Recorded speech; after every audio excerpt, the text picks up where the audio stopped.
Bien, continuando con el desarrollo entonces de esta unidad 3, habíamos hablado de situaciones particulares, como el grupo beligerante, la posibilidad de considerar o no ciertos fenómenos de subjetividad a los movimientos de liberación nacional.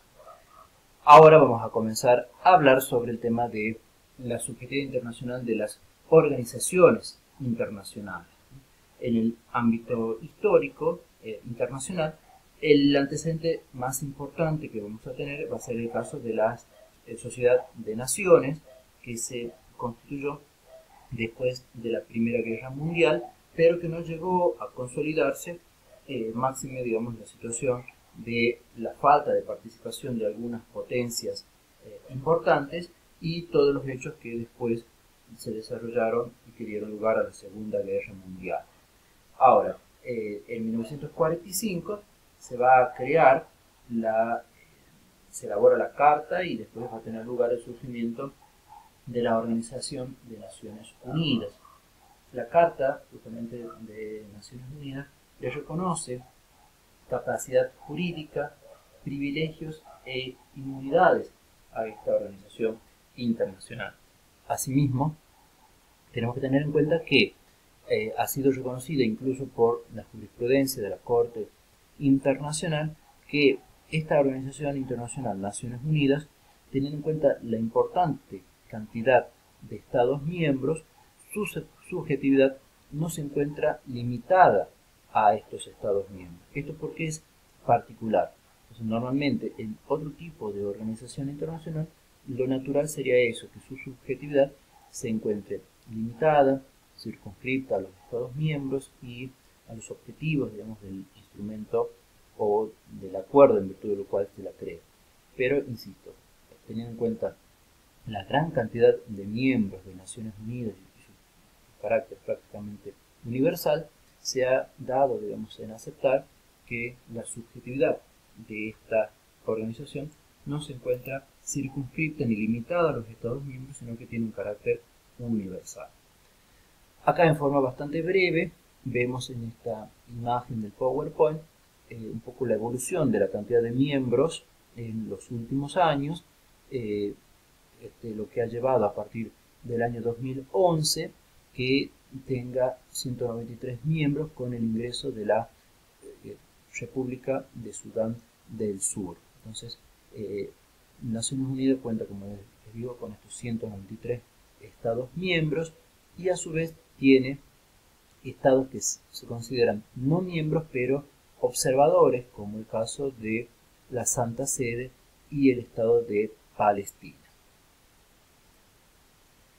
Bien, entonces más allá de la Organización de las Naciones Unidas, en cuanto a las organizaciones internacionales en general, hemos dicho, y cuando hablábamos de la forma de atribución de subjetividad internacional, hemos dicho que los estados pueden crear organizaciones internacionales y dotarlas de subjetividad. Entonces los estados tienen esta facultad como un sujeto, como decir, preexistente de crear estas organizaciones internacionales, entonces de crear un sujeto, de poder crear un sujeto.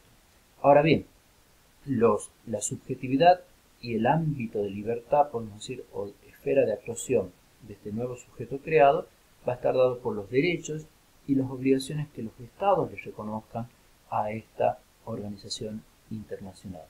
Y acá, digamos, va a ser una subjetividad distinta en el sentido de que, a diferencia del Estado, esta organización internacional va a estar condicionada por los objetivos que puedan sido establecidos, coordinados o aceptados por los estados al crear esa organización internacional.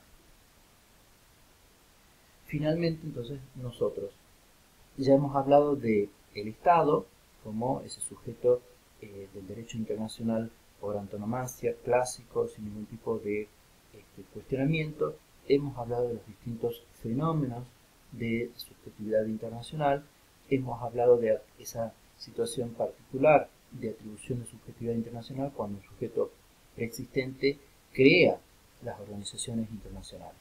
Pero también hay ciertos fenómenos, podemos decir, de subjetividad internacional que no responden o que no se pueden explicar por las vías tradicionales.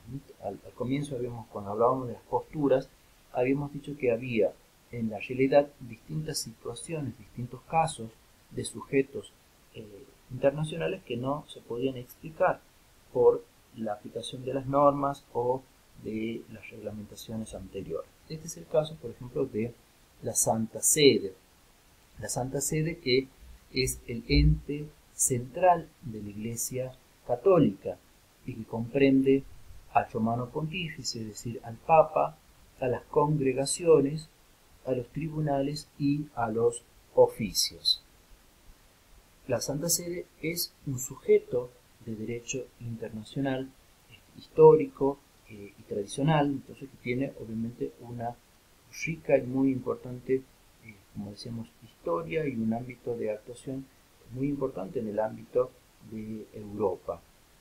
Ahora, esta subjetividad de derecho internacional ha sido tan fuerte y tan importante que incluso después de la desaparición de los estados pontificios en el año 1870, aún después de producido eso, se mantuvo esta subjetividad de la Santa Sede. ¿Por qué podemos decir que la Santa Sede es un sujeto de derecho internacional y que tuvo este carácter en forma ininterrumpida? Porque es destinataria de normas internacionales, porque ejerce el derecho de legación, es decir, ese derecho de enviar representaciones, y también porque ha tenido participación en actos del derecho internacional, llámese concordatos, como si también, por ejemplo, la misma firma del Tratado de Letrán. Justamente, este Tratado de Letrán fue un tratado suscrito en el año 1929 entre la Santa Sede y la República Italiana, en virtud del cual se va a dar lugar, se va a dar nacimiento al Estado-Ciudad del Vaticano. En este tratado justamente se va a garantizar que la Santa Sede ejercería soberanía sobre este Estado. También el Estado-Ciudad del Vaticano se lo reconoce como un sujeto de derecho internacional. Se hace una serie de previsiones con respecto a las leyes, sus leyes orgánicas. Se delimita su territorio, que está por sobre todo, digamos, si bien hay un plano incluido en este tratado, abarca prácticamente, por sobre todo en la plaza de San Pedro. Hay una previsión con respecto a la población, que va a ser una población muy particular por el hecho de ejercer cierta dignidad, cierto cargo o cierto oficio. Como vemos en este caso, digamos, van a encontrarse, va a estar presente los elementos tradicionales de un Estado, pero con una significación totalmente sui generis o particular. Podemos decir que la finalidad del objetivo de este Estado-Ciudad del Vaticano es de servir de base territorial a la Santa Sede para permitir que este sujeto internacional tan histórico y tradicional pueda cumplir con sus objetivos. Nosotros habíamos dicho que uno de los actos en donde se observa esta subjetividad del derecho internacional de la Santa Sede está dada por la firma no solamente de tratados, sino de lo que se llaman los concordatos. Los concordatos es un tipo especial de instrumento de acuerdo internacional celebrado entre la Santa Sede y distintos países. Acá en el PowerPoint ustedes van a ver algunas disposiciones del concordato celebrado entre la Santa Sede y Argentina en el año 1966.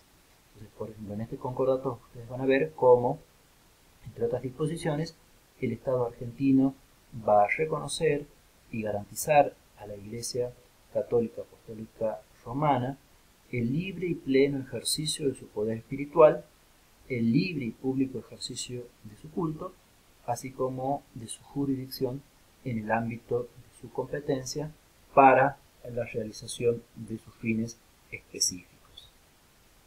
Y en otra disposición se prevé que la Santa Sede puede, digamos, constituir lo que se llaman las circunscripciones eclesiásticas, puede, digamos, con ciertas limitaciones, prever también la creación de nuevas diócesis prelaturas, entonces distintos tipos de organización vinculados justamente al culto, digamos, y al cumplimiento de sus funciones propias.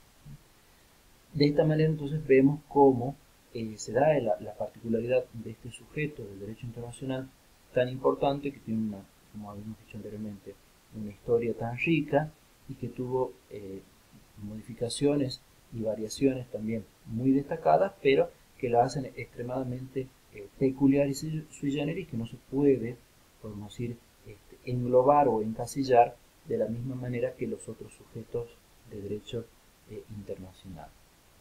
Bien, con estas palabras vamos a dar por finalizado.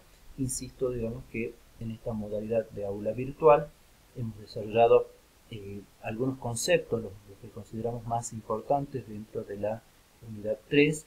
Hemos tratado de ser sintéticos, justamente por las limitaciones que puede haber siempre desde el punto de vista técnico, etcétera, tanto para subir las clases como para escucharlos, reproducirlos por parte de los estudiantes, sin perjuicio de lo cual estamos, por supuesto, a disposición para cualquier duda, para cualquier consulta, y esperamos que todos estos audios y sumado al PowerPoint sean de utilidad y sean de uso justamente para facilitar el estudio.